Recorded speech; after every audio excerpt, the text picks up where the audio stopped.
Ayan, ayan. Muli, nagbabalik po ang inyong lingkod. So, ayan na. Panggagaya. Wait lang guys ah. Panggagaya ni Beyonce sa boses. Okay, panggagaya ni Beyonce sa boses ni Kuya Bal. Ito po ba ay masasabi natin talagang ginagaya niya si Kuya Bal. Pero ang alam talaga natin na gumagaya sa boses ni Kuya Bal ay walang iba kundi si Kapeso. Okay, so balit na nagpunta si Kapeso sa bahay nila Beyonce, nang silang dalawa ay nag-collab, doon na nag-umpisa na ginagaya na ni Beyonce ang boses ni Kapeso. Okay? Ano ba yung pagagaya? Ito nga kaya nga naipost ako natin sabi ni Ted na doon, ginagaya ko na rin yung boses ni Kuya Bal. Ano ba sabi ni Beyonce? Ano yan, Beyonce? Naliliwas ka na naman. Oh, yun. Okay, ito na. Napansin ni Kalinga Prab. Medyo hindi talaga nagustuhan ni Kalinga Prab. Pero sa part ko talaga, hindi rin talaga maganda. Ando na yung gayahin mo, yung si Kapeso, kung paano gayahin ni Kapeso ang boses si Kuya Bal. Para sa akin talaga ang masasabi ko doon, parang na-influensyahan siya ni Kapeso. Pero yun nga, napansin ni Kalinga Prab. Okay? Hindi ka ni Kalinga Prab, guys. Suportahan po natin si Kalinga Prab. Hindi mo na magagawa. Ay nako, iba talaga guys. Daming realization. Hindi mo talaga masabi. Nakakala mo noon Teka. Pambihira yun, ibang klase yun. No? Hindi, ito. Yung panggagaya. Ito. Grateful. Alam mo dun sa, nano ko tuloy ang grateful na narinig ko. Naalala ko dyan yung... Ang naalala niya dyan ay yung... Teka, mabilis pala. Ang naalala niya dyan ay yung... Panggagaya kay yan Kuya. Kay Kuya Bal yung... Okay. Yung boses. Grabe yun guys. Diba? Nung marinig ko din yun, matindi, sabi ko, bakit nandun siya sa ganun na ginagaya niya rin si Kapeso, kung ano yung panggagaya ni Kapeso kay Kuya Bal, ginaya niya rin si Kapeso, na-influensyahan siya ni Kapeso. Dapat sa mga ganun, hindi, wag siya doon. And kung nangyari yun, sana masaway ng magulang. No? Kasi doon nakakuha ng puntos ang Kalingap. Marami din ang na-disappoint nung time na naka-live sila sa ganun, no? Pag ganun, tapos tatawa, ganun. Oh, napayasay! Naglilimos ka na naman. Yung mga ganun, no? Yun, napansin nga ni Kalinga Prab, yung panggagayang iyon, medyo talagang ang aking higit ultimatum na masasabi doon ay yung salitang respeto, hindi man natin mai-apply sa kapwa. Alang-alang na lang sa mga tao na makakapanood sa iyo. Kasi doon nasasalamin yung ugali mo na meron ka palang ganong klaseng ugali ng paggagaya mo. Pero naanuhan na din po ito ni Kuya Bal kanina. Okay, tuloy. Pambihira yun, ibang klase yun, no? Oh, di ba? Ibang klase na yun. Di ba? Napanood nyo ba yun? Palibasa ngayon lang ako nakapag-live, ngayon ko lang kinakapag. Marami nakapanood noon at na-reels yun ng iba. Na-reels yun ng iba. Siyempre, si Kalinga Prab, anak, sa part ni Kalinga Prab, medyo talagang insulto. Sa part ni Kalinga Prab yun. Kung yung mga viewers nga, medyo talagang hindi rin talaga nila nagustuhan. Kasi si Kapeso yung kasama niya nung live. So ngayon, iyon yung ginagawa ni Kapeso. So nahawa siya doon kay Kapeso. Pero sabi ko nga, yung respeto, kung hindi mo kayang i-apply sa kapwa kay Kuya Bal, respeto sa mga tao na nandiyan nanonood sa iyo na huwag kang makitaan ng ganong asal, ng ganong ugali. Kasi ikaw ang mabubutasan na makita na meron kang ganong ugali. Minus sa'yo yun. Ano? Di ba? Ano yung reaction ng kasi dito ni Kalinga Prab ay si Marzano. Di mo akalain, di ba, na magagawa? Ay nako, iba talaga guys. Daming realization. Yun talaga, hindi ko rin akalain na ganun ang magagawa niya.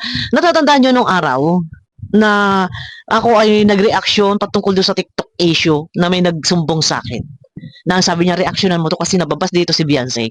Alam niyo yung nung tagpong iyon, ako pa ang nabas ng mga tao kasi minamasama ko raw, gumagawa raw ako ng negative, nagki-create daw ako ng bashing. Alam niyo yun, nung tipong yung nagalit sa akin ang mga viewers doon. Tapos si Iking galit din sa akin noon. No. Si Beyonce daw ay pinababas ko. Nagagawa daw ako ng negative. Nagki-create daw ako ng Nagagawa ako ng negative topic, nagkikreate ako ng bashing. Alam niyo, nung time na yon, durog na durog ako noon, naansab ako ng siguro may 300. Nag-unsub sa akin, oh, ayun na, pinoprotektahan ninyo, si Beyonce. Ngayon, ginagaya si Kuya Bal. Di ba? Yung boses na paggagaya ni Kapeso kay Kuya Bal, ginagaya na rin ni Beyonce. Yung boses ni Kapeso. Sabi nga ni Kalinga Prab, Talaga masabi. Nakakala mo. wala siyang masabi. Tatahimik, mahinhin. Mm. Tapos, ngayon, ganun yung, magagawa yung ganun. Okay lang yung sumagot ka eh. Sumagot ka sa issue lang. Oh, di ba? Oh, wala tayong magagawa. Sino man. Damdamin, Sarili mo. damdamin to ng isang anak.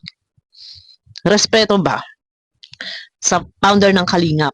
Ano ba yung Kalingap? Ang Kalingap lang naman, iyan lang naman ang Kalingap community, ang Kalingap Foundation pala.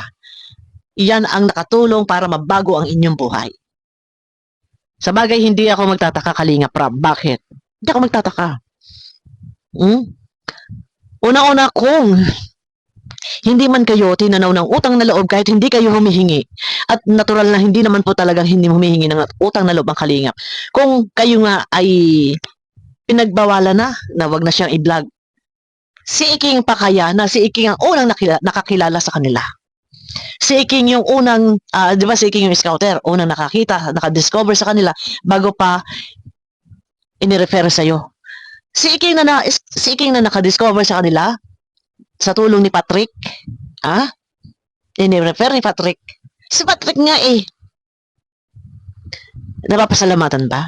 Si Iking nga na scouter, ipinagsigawan pa kay Rapi Tulfo na pati yan si Iking, pinagbawalan ko na yan. Unang pagpapatulpo, nung siya nagpatulpo, sinigaw niya. Ikalawa, nung si Kuya Bal na nagpatulpo, sinigaw niya rin. Na si Iking ay pinagbawalan na niya, pinagbabawal na rin niya. Scouter niya yun, guys. So, saan pa kayo? Kalinga pa kaya? Si Kalinga Prab pa kaya? Di ba? Ang hindi, masasabi kong tanawin ng utang na loob. Hindi naman humihingi. Speaking of utang na loob, na sinasabi nila, puro na lang, utang na loob daw ang namumutawi. Hindi po yun nanggagaling kila Kuya Bal, kila Kalinga Prab. Iyan po ay nanggagaling sa aming mga reaktor at sa mga viewers. Ano? Ang salitang utang na loob. Kasi iyon po, sa kabila ng lahat na sila'y natulungan, natural, normal, yung kasabihan, nakasanayan natin na yung salitang utang na loob kapag tayo ay natutulungan. Di ba? Ay si Iking nga, Kalinga Prab, siya yung scouter. Pero sinigaw niya kay Tulfo na pinagbabawalan din niya. Itong Iking na to, medyo makapalang ang mukha nito. Dahil wala na nga siyang matatakbuhan, kapit tuko pa din. Isiniksik pa rin niya sarili niya, inilagay-lagay niya sa thumbnail. Di ba? Pero yun na, kayo pa kaya ang tanawin ng utang na loob na tayong Pinoy nakasanayan natin yan, na kapag ang mga tao nakatulong sa atin, tayo nandiyan na nagbibigay ng utang na loob, tinatanaw. Sabi ko nga, hindi na hinihingi ng Kalingap yun Pero tayong mga magulang, ipapaalala natin sa ating anak. Mga anak ha, nakatulong yan. Tanawin nyo ng utang na loob yan sa kanya. Pagdating ng araw, balang araw, tayo meron, medyo tayo ay, wag makakalimot sa mga tao na tumulong or nandyan, pasalamatan, kumustahin. Ganon. Ang mga anak ko, lagi ko sa kanila itinuturo yung mag-bless. Mag-hi, hello sa mga tao na nakakasalubong nakakilala ni Mami. Hello po, hi po, may tango na may ngiti pa. Tinuturo ko yan sa anak ko.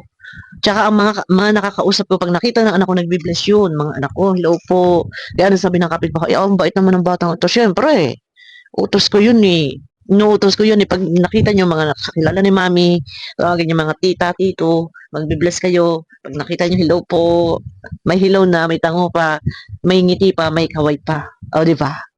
O, lagi ko yung sinasabi sa dalawang anak ko dalawa, babae at lalaki. O, di ba? Sino? Pero yung kasing panggagaya sa boses, naintindihan ko. Pagiging disrespect na yung gano'n Disrespect na.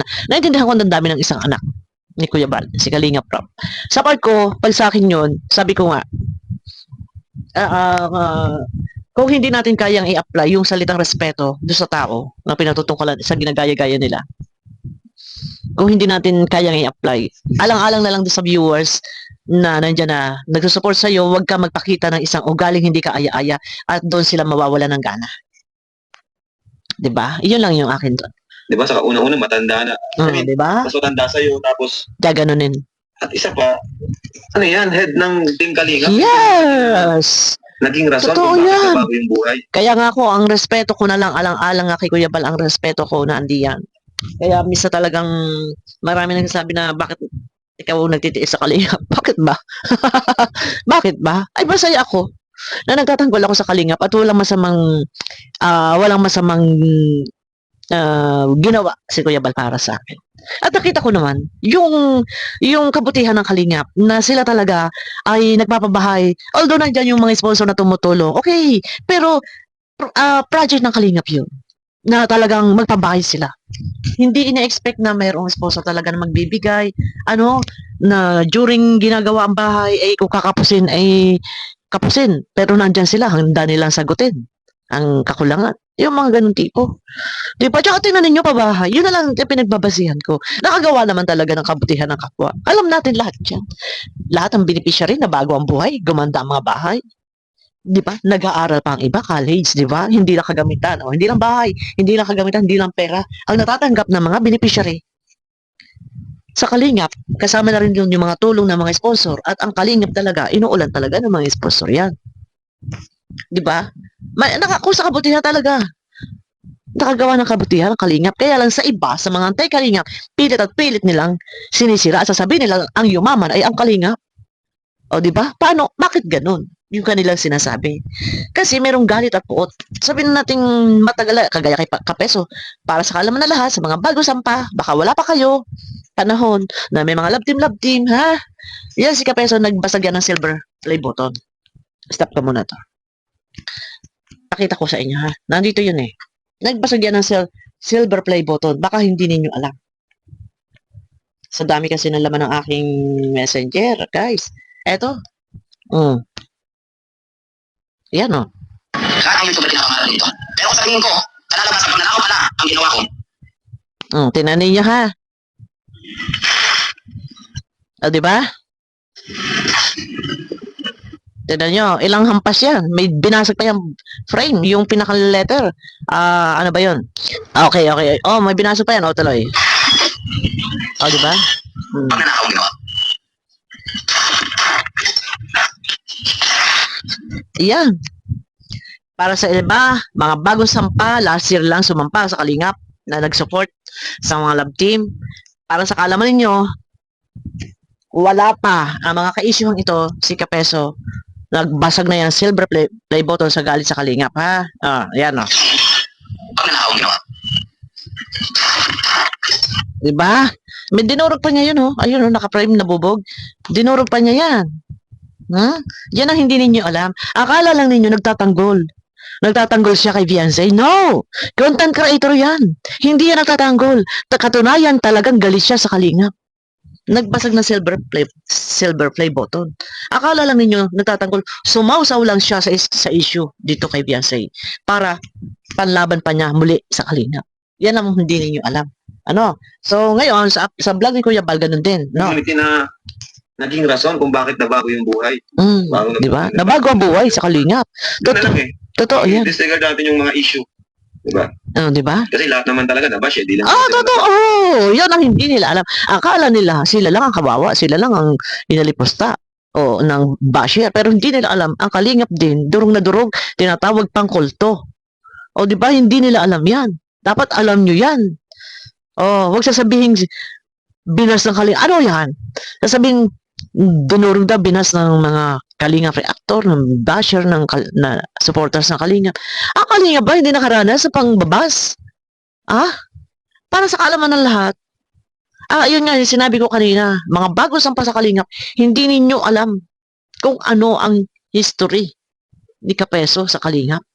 Hindi yan pumasok para magtanggol. Kundi siya ay may sariling laban, nagagamit lang sila. At yan, content creator. Content niya yun. Nakaon yung dollar sa niya eh. May kita siya. Dadagawa ng video, upload ng video, may kita. Di ba? Ngayon, naging topic din ito ni Kuya Bal, ha? Naging topic din. Ibang klase talaga yan. Ay, iba talaga. Wala akong masabi. Yan. Wala tayong magagawa. Paano niya nagawa? Walang respect as in. As in. No respect at all. Ayun na, wala tayong magagawa at yan ang hanap po na ni Kalinga Prab. Diba? So dito, Anyway, Basta Raps, mag-interview din kayo dun sa kampo nila. bukas na lang yung kay Kuya Bal reaction na natin, yung patungkol dito sa panggagaya. Ano ang kanyang plano, ano ang kanyang nasabi. Pero ganun pa man, eto guys, dito nga, sa isang channel kong ito, sa Bonita Pilapil. Ayan, pakisubscribe naman po. Pag ni-click nyo po yung subscribe, dalawa po yung lalabas dito eh. Kasi nakakulab po ito doon sa aking Bopil Vlog, sa main channel ko. So, i-click nyo na lang po. Basta may nakita kayo subscribe, i-click nyo po, pati bell. Ayan. Supportahan nyo ako guys dito sa aking YouTube channel na isa na to. At ito po ay backup account ko. If ever na magka-problema yung isa, may isa pa akong account na pwede magamit. Okay, abangan nyo po ako sa aking next video. Mega love shoutout po sa inyong lahat. Pakiclick po ng thumbs up. Ayan, at support Kalingap. Ayan. Okay, maraming salamat po.